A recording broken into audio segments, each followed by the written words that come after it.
See, I say that about Dale because he went to Venice and worked and watched in the Vanini factory where everything pretty much they do is by teamwork. Oh, occasionally there might be a solo piece, but the vast majority is teamwork. And he had that interest even while he was a student at Madison. Before he went to Italy, he didn't know it, but he wanted to work with a team. Huh. And guess who the first guy was that helped him with a bit here and there? Was me. And in fact, I remember walking into the glass lab. This really doesn't, I guess it's all related. I walked in the glass lab, and it was a kind of a long walk down to where the furnaces were at the back of the building. And Dale was in the center of the room. We had two furnaces, and the annealers were along the wall, and the grinders over on the other wall. And Dale was in the center of the room. He had gotten rid of the bench, just get everything out of the way, just this big open area. And he was turning around in a circle, and he was holding the blowpipe out at 90 degrees to his body, parallel to the floor, rotating the blowpipe, blowing on a bubble, and swinging it all at the same time. Blowing, swinging, and spinning. And I walked up to him and I said, Dale, you want a hand? And, even though that was foreign to us, to help each other, it just seemed like he needed help. And I was tickled. I was proud as a peacock when Dale did one of his books, where he was talking about teamwork. And the subject of the book was teamwork, and he said, and Fritz Dreisbach was the first guy that helped me. Of all my helpers, and they're all famous. Yeah. And he was the first one that helped me while we were still both students at Madison. So that's why I'm pretty sure that he has to be in there in the group of the early birds to try to utilize help. And but what that did was it opened up everything. I can go to the hot shop and blow something and get it in the annealer and get it out tomorrow. And I made it all by myself, no help. But why would I do that when I can make a piece so much more interesting to look at, more interesting to actually even fabricate if I have help? And the better the help, the more fun it is for me. So anyhow, that's sort of an aside, but it was a part of the early days, that solo blowing emphasis. Yeah.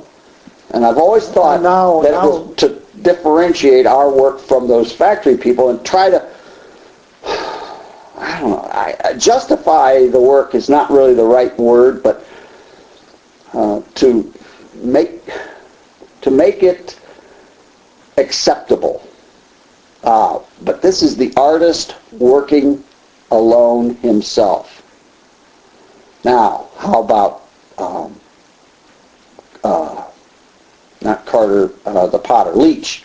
How about Leach's book and his influence on this studio glass movement? Well, I think he's responsible for the concept of studio glass movement. Because he said, what about clay? Well, he wrote a book, a potter's book in the 30s, and Harvey had to read it as a freshman at University of Michigan.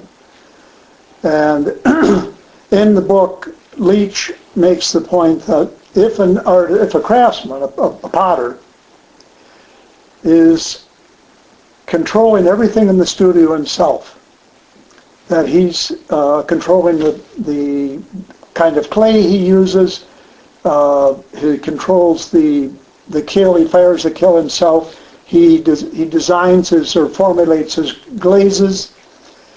If he does controls the whole process, he can create a body of work that will compete against any artist, painter, or sculptor could do.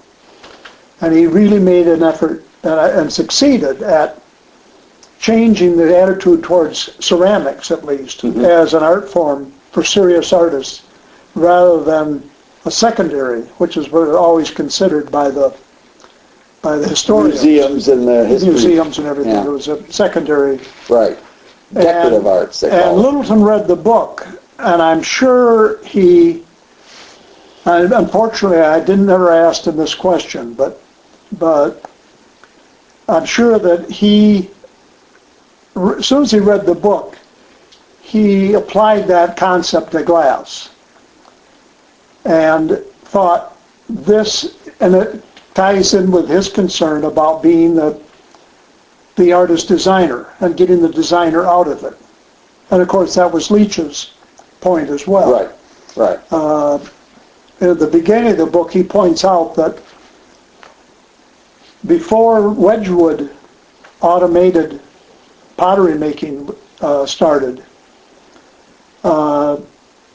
you couldn't live anywhere in England without being within 50 miles of a pottery. There were all these country potteries that were run by a single person, usually a family, and because shipping pottery was expensive, and people needed the pots right there in the neighborhood. They bought them all. Yeah. Within 50 years after Wedgwood started, there was only one left in all of England. All the rest had gone out of business because Wedgwood was cheaper. Yeah. And all the other factories went to slip production. Yeah. And Littleton, I'm sure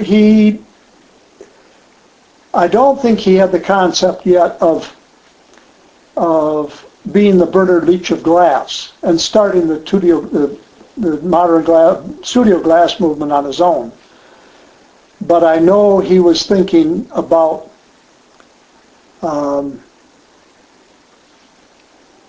being an artist, blowing glass in his own studio, which is what he proposed to his father in high school. He told his father he wanted to be a glass blower working in his own studio.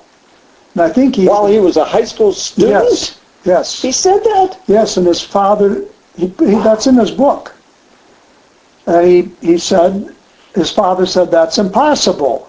Yeah. An artist can't blow glass alone. He has to have a team of skilled workmen. And a factory to melt the glass and anneal the glass? This is the only way glass had been blown since the Romans invented the blowpipe. They immediately started the division of labor. Yeah.